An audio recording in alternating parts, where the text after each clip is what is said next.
Welcome to the Salem Witch-Hunt Daily Report for February 4th, 2024.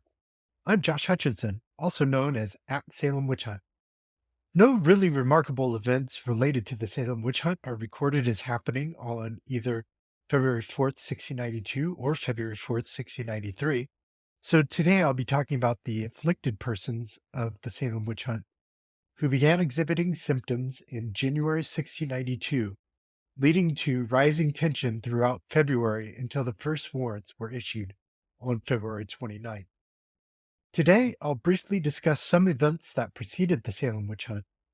In 1688, 4 years before the afflicted persons of Salem gained notoriety for their scenes of anguished suffering in meeting houses and courtrooms, the children of John Goodwin of Boston began displaying many of the same symptoms seen later in Salem.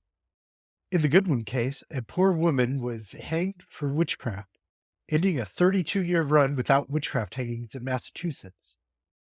As the scenes that played out in Salem may have been influenced by the scenes in the Goodwin household, the events there may in turn have been influenced by a case out of Lowestoft, England, where children were similarly afflicted, and by a case out of Mora, Sweden, where children gave in spectral evidence.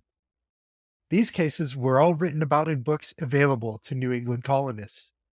In the Lowestoft, Goodwin, and Salem cases, children appeared to fly around rooms one moment, only to be seized by fits the next. The Lowestoft account was published in 1682, though the events had occurred 20 years earlier.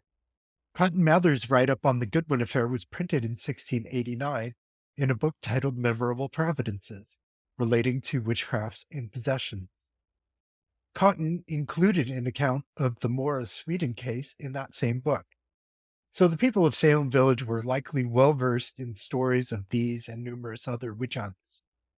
As Mary Beth Norton wrote, quote, "Consciously or unconsciously, the Salem Village afflicted had incorporated the previously recorded behaviors into their own repertoires."